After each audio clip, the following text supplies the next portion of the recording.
We moved here thinking we were buying peace.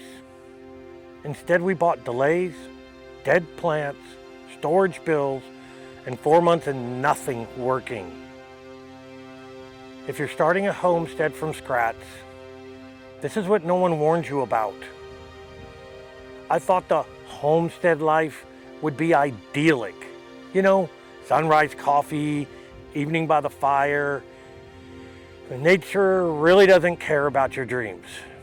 And contractors don't care about your timelines. And money definitely doesn't care about your expectations. And once you're in it, there's no pause button. That lesson hit us fast. We had 6 straight weeks of rain this year. Concrete couldn't be poured. The shop couldn't go up. And then, of course, the rain found every weak spot we didn't even know existed. Water'd show us problems we hadn't planned for because we didn't find those problems until everything got tested. You know the new flower beds we built? Yeah, completely flooded. All the work Simona put into building them, all the planting, it just washed out. We had to tear into drainage, redirect water, build trenches, move soil, just to keep the place from turning into a pond. By the time it was over, around 30 plants were dead. And replacing them wasn't cheap. That's when you learn landscaping actually isn't aesthetics. It's really engineering the land. The shop build was supposed to be quick. It turned into so far 4 months of waiting, rescheduling, and redesigning. We have redesigned it 3 times to make it strong enough to actually support a mezzanine with the weight load we require. And each change costs time, money, and actually the ability to finish moving onto the land. You know, the shop isn't just a building, it's a bottleneck. Until it exists, everything else just stalls in place. While all this shop stuff drug out, our stuff sat in storage month after month, paying to store the life we moved here to live. We paid a dirt guy to prep the land. He did do part of the job, but then he left out of state for a better job, which I completely get. Now we're left with a mess. Resloping, fixing drainage, rebuilding the shop driveway and greenhouse pad ourselves. Money lost, but we did learn. We even bought trees too big to plant without equipment we didn't even own yet. That one was on us. I got to take the blame for that one. We bought the dream before we had the infrastructure.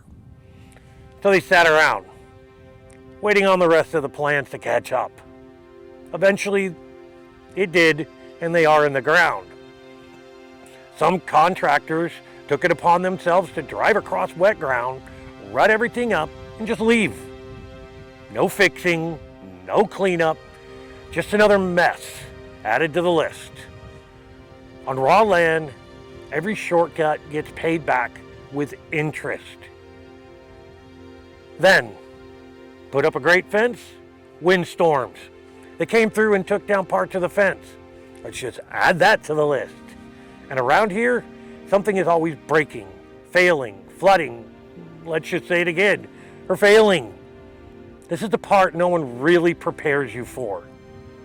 Not the work, because work is work. You know, the weight of it. It piles up. Flooded beds, dead plants, muddy ruts, delays stacked on top of delays. Every time you fix one problem, another one shows up underneath it, like the land is peeling back layers you didn't know were there. And that messes with your head. You start wondering if you planned wrong. You question a lot of what you thought. Did we move too fast? Did we underestimate what starting from nothing really meant? The land doesn't care how motivated you are. It doesn't care how many videos you watch or plans you made. It just responds to what is real. water, gravity, weather, and time.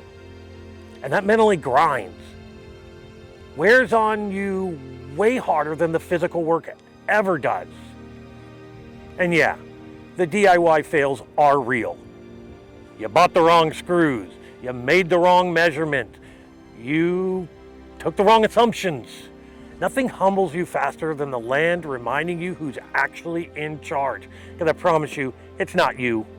Once you accept that, you either quit or you learn to laugh it off and just keep going. Romantic escapism sells a lie that moving somewhere new fixes your problems and your life. It doesn't. Starting over is work, and I mean hard work. It's mud, it's busted knuckles, it's delays, and it's paying for storage on a life you haven't fully built yet. But if you stay in the fight, you earn something real, not an escape, a responsibility. And over time, if you don't quit, you don't buy a life, you build one. One hard, honest day at a time. Thanks for watching. Thanks for sticking around till the end. Like, subscribe, and please comment. I'd really appreciate it. Peace.